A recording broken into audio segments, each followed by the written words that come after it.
Did I ever tell you about the time I saw a ghost of Jesus at my Christian dance camp?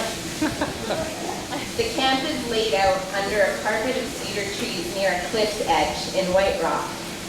Once, this part of the world was called supernatural. Sasquatches, hermit painters, and tricksters of all types have wandered around the lush, rocky shores and secretive inland.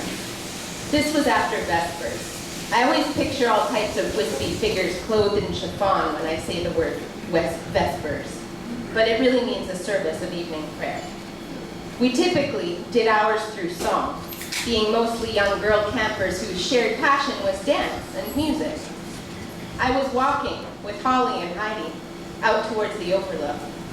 A rocky pathway interrupted by root protrusions led out to a cliff. You could see Mount Washington from the edge of these old, weathered, well-trusted boards, jutting straight out over a wire scrubber of brambles. We were escaping the collective. We wanted to breathe in the night and the forest and our freedom. It was dark, and the three of us were giggling, talking about our own rebellious doubts, the other campers, the counselors, life back home, daring each other to challenging statements about churches we'd been raised in and the beliefs we'd been raised to trust. I guess it must have happened right when Holly said she didn't believe in Jesus. Even I was surprised about that. I mean, there's proof, I said. Like that shroud they think he was covered with in that cave, and the grilled cheese sandwich that looked like his mom, Mary, and all those biblical references where people said they saw him doing all kinds of things. Obviously, he was a real person, I said.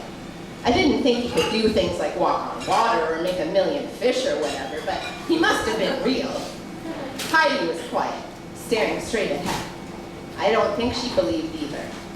Anyway, it was kind of like when Hamlet sees his father in that Shakespeare play, what happened next. We all saw. It just appeared. We had to squint a bit to see him, really. We looked at each other, too, tried to figure out if we were all witness to the same hallucinations. It was before Tupac had appeared in 3D hologram at Coachella, so I'm pretty sure you couldn't buy a 3D projector at Canadian Tire or anything. Anyway, the point is, I don't think that the ghost Jesus was a light trick. I'm not saying it was real, but the rigging for an illusion like that doesn't usually happen easily in a forest.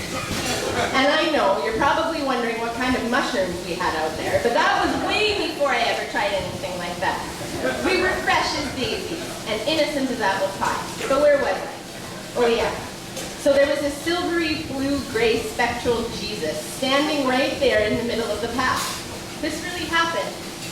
He was the classic Jesus with long, glossy blonde hair and a beard that was far more neatly trimmed than I would have expected.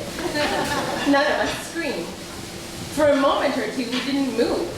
And Jesus didn't dissolve into the darkness either. That was the weirdest part. I mean, you'd expect a lot of freaked out shrieking from 13-year-olds at a moment like that. But I think we were all just too paralyzed to say anything. My biggest worry at the time was, had Jesus been listening? What if he told God what we were talking about? Or worse, what if he told our parents? I think Heidi might have mentioned sex at some point in the conversation. God, how embarrassing. Oh my God, did God just hear me? Now he's going to wonder what I'm talking about.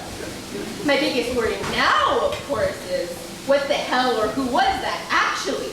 But anyway, there he was, just standing there. And then he raised his arm up really slowly, like he was offering to hold our hands or something, offering to lead us somewhere. Well, we were pretty tired, I guess, because we didn't want to go with him. Instead, we turned and hauled ass back to our cabins and into our sleeping bags, zipped them up tight, wrapped them over our heads. It was warm there. And there was no ghost Jesus inside my sleeping bag. I can tell you that much for certain. In the morning, I woke to the same alarm I had every other day at camp. A murder. 7 crows knocked over the tin garbage can right outside our front door, haggling loudly over our discarded ice cream wrappers.